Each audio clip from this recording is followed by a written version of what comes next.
Saya jelaskan kepada si Farhal. Di dalam Yohanes 1 ayat 14, inilah kesalahan orang melihat Yesus. Di situ dijelaskan firman itu telah menjadi manusia.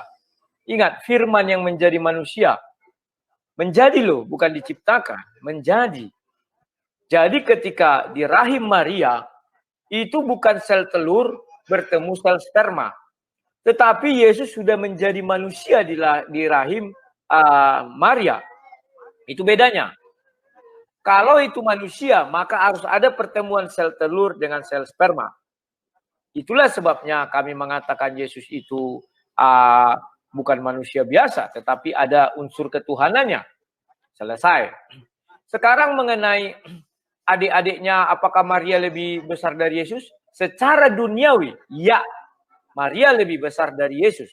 Karena Yesus terlahir dari rahim Maria. Tetapi secara ketuhanan tidak. Karena bukan Tuhan yang dilahirkan Maria langsung, tetapi firman yang menjadi manusia. Untuk melihat ketuhanan Yesus, kita harus kembali ke Yohanes 1 ayat 1.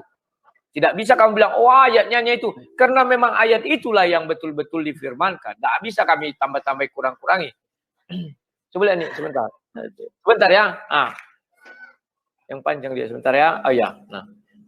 Ya, satu syari. Kemudian, mengenai duduk di sebelah kanan. Kenapa enggak pangku-pangkuan? Kamu pernah mendengar tangan kanan? Tangan kanan saya si Farhan. Apakah ini kepala si Farhan? Apakah ini tangannya? Apakah ini kakinya? Tidak. Itu adalah sebuah ungkapan bahwa si Farhan adalah orang kepercayaan saya. Demikian juga Yesus ketika dikatakan duduk di sebelah kanan. Itu adalah sesuatu kedudukan yang mulia. Ya, yang paling apalah tinggi. Nah, di situ dari mana kita bisa tahu? Yohanes 1 ayat 3 mengatakannya, segala sesuatu dijadikan oleh Dia. Jadi Yesuslah menjadikan segala sesuatu itu, atau firman Allah lah yang menjadikan segala sesuatu itu. Itulah sebabnya dikatakan duduk di sebelah kanan. Artinya satu kedudukan yang paling tinggi. Oke, semua ada terjawab. Mengenai puas tak puas itu urusan belakangan. Ya, sekarang si Farhan, dia mengatakan Tuhan itu tidak bisa kami lihat tetapi ada. Saya teringat King Arthur. Saya tidak melihat King Arthur. Tetapi saya bisa lihat di TV karyanya. Saya bisa lihat di novel-novel, di komik-komik segala macam. Ditulis-tulis di buku. Saya nggak tahu apakah seperti King Arthur itu. Apa yang mau kau gambarkan. Saya nggak tahu. Saya tahu dia raja besar. Tapi saya nggak pernah melihat dia. Ya. Jadi sampai detik ini. Umat Islam tidak bisa menjelaskan eksistensi Tuhan yang mereka sembah. Saya tanya hidup atau mati, sampai sekarang nggak terjawab. Atau ada pilihan lain, silakan jawab. Kemudian, sampai detik ini pun umat Islam tidak mengerti apa firman Tuhan.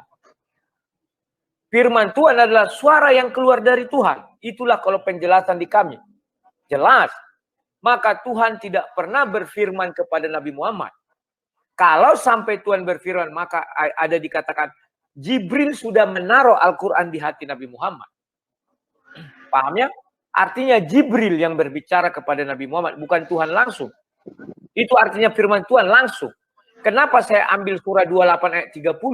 Karena di situ Tuhan menceritakan bahwa ketika bertemu Nabi Musa, Tuhan langsung berbicara kepada Musa. Sementara yang kamu kutip ayat tadi bahwa Nabi Muhammad adalah Nabi terakhir begini-begini, itu yang menyampaikan Jibril.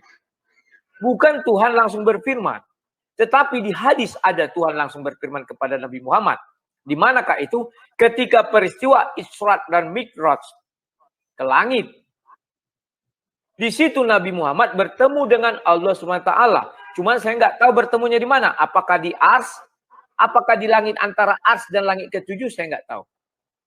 Dan di sana Nabi Muhammad bercerita kepada di dalam hadis itu menerima perintah sholat. Tawar-menawar dari 50 sehingga jadi 5. Ini tidak ada tertulis di Al-Quran. Padahal itulah ucapan Allah langsung kepada Nabi Muhammad. Itu mengherankan. Kenapa tidak dituliskan di Al-Quran tetapi di hadis? Dan kalau itu bisa dijelaskan apakah di Ars? Kalau di Ars berarti ada ayat mengatakan Tuhan-Tuhan lain mencari jalan ke Ars. Nabi Allah sudah sampai di Ars. Kalau ada Nabi Muhammad sampai sana artinya Nabi Muhammad itu sudah bisa masuk Ars. Oke, baik. Waktunya sudah habis, Bang Rudi. Ya, Selanjutnya adalah sesi terakhir, pertanyaan terakhir dari Bang Rudi Yohanes untuk Aki Farhan. 2 menit waktunya. Sudah siap dengan pertanyaannya, Bang Rudi? ya, sudah siap. Silakan, waktu meluncur seiring dengan pertanyaan meluncur. Silakan, Bang Rudi. Ya. Di dalam Al-Qur'an banyak kita baca ya bahwa Allah itu Maha mendengar, Maha melihat, memiliki tangan dan sebagainya ya, yang itu adalah terungkap daripada manusia. Ya, si Farhan mengatakan ya kita kan tidak bisa mengira-ngira Tuhan, ya tidak, karena kita pun tidak tahu bagaimana Tuhan. Tetapi intinya ada tangan. Bagaimana tangannya kita nggak tahu. Itu yang mau saya maksudkan dari tadi pertanyaan saya. Karena Tuhan sendiri yang berfirman kepada malaikat disuruh sujud. Tak mau iblis, marah Tuhan kepada iblis. Manusia yang kuciptakan dengan tanganku sendiri katanya. Artinya ada tangan. Apakah itu mungkin kesalahan terjemahan bahasa Indonesia? Saya nggak tahu. Saya baca Indonesianya. Ya, melihat, mendengar, memiliki kasih dan sebagainya. Nah, yang mau saya tanyakan di sini, sebenarnya tidak ada yang bisa dijawab. Jadi saya sebenarnya bingung mau nanya kenapa. Saya mau nanya lagi Tuhanmu hidup atau mati atau yang lain itu juga sulit. Jadi apa yang mau saya tanya lagi? Mengenai Tanya aja, Bang. Ya tunggu dulu. Mengenai firman kepada Nabi Muhammad pun tidak ada. Oke, begini. Mengapa firman Allah langsung kepada Nabi Muhammad ketika Isra tidak masuk ke dalam Al-Quran? Itu aja. Mengenai sholat dari 50 menjadi 5. Jelaskan. Mengapa? Oke, itu pertanyaan. Itu firman Allah yang murni. Firman Allah. Itu lagi, biar gampang. Silakan. Oke, terima kasih Bang Rudi Yohanes. Itu pertanyaan terakhir.